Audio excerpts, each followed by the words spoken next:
وہ لوگ بھی چاہیے جو وسیع الظرف ہوں،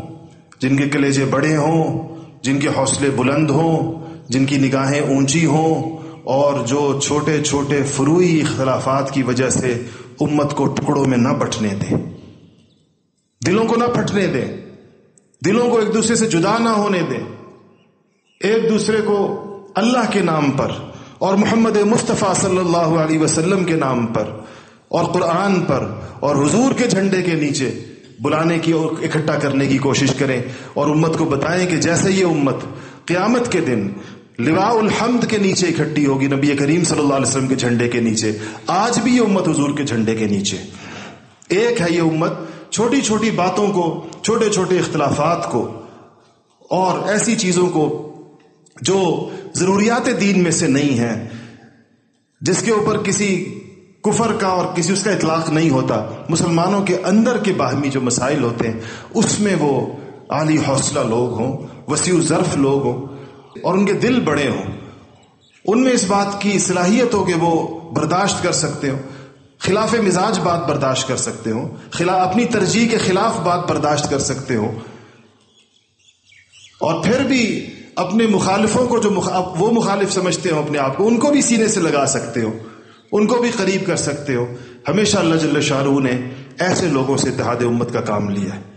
جنہوں نے اپنے ذاتی جذبات پر، اپنی ذاتی کیفیات پر ہمیشہ پاؤں رکھ کر دوسرے کے جذبات کا لحاظ رکھا، دوسرے کے جذبات کی پرواہ کی ہے،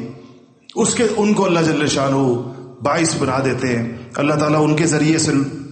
تتر بتر لوگوں کو، منتشر لوگوں کو اکٹھا کر دیتے ہیں، اور جب یہ لوگ اکٹھے ہوتے ہیں تو صرف لوگ نہیں اکٹھے ہوتے میرے عزیزوں، صلاحیتیں اکٹھی ہوتی ہیں، استعدادیں اکٹھی ہوتی ہیں، اس کے ذریعے سے اللہ تعالیٰ کی نصرت اکٹھی ہوتی ہے، نصرت اترتی ہے اس اجتماعیت کے اوپر۔ اللہ جل شانہ کو یہ منظر پسند ہے، اسی لیے آپ دیکھیں جتنے اجتماعات بڑے، مجمع بڑے، تو نمازوں کا وزن زیادہ، دعاؤں کا وزن زیادہ، قبولیت کے امکانات زیادہ۔ کتنی روایات سے اس بات کا پتہ چلتا ہے کہ اللہ تعالیٰ کو بڑے مجمع پسند ہیں۔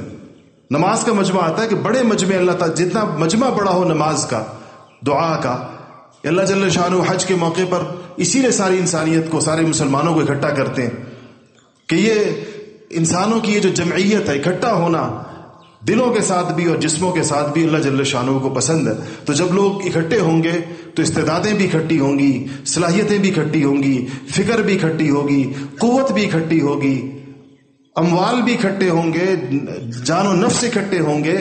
یہ ہر چیز جب اکٹھی ہو تو اس میں ایک قوت اور ایک طاقت آتی ہے۔ اس اکٹھ کے اوپر پھر جو آخری مہر ہوتی ہے وہ نصرت الہی کی ہوتی ہے۔ ید اللہ فوق ایدیہم، ایدی کے اوپر اللہ کی مدد ہے۔ ایدی ہاتھ کی جمع ہے، ہاتھ جمع ہو جاتے ہیں سارے، اس پر ید اللہ آتا ہے پھر۔ اور جب اللہ کا ہاتھ جن ہاتھوں کے اوپر آ جائے، ان ہاتھوں کو دنیا کی کوئی طاقت شکست نہیں دے سکتی، اس کو کوئی رسوا نہیں کر سکتا، کوئی اس کو دھکیل نہیں سکتا۔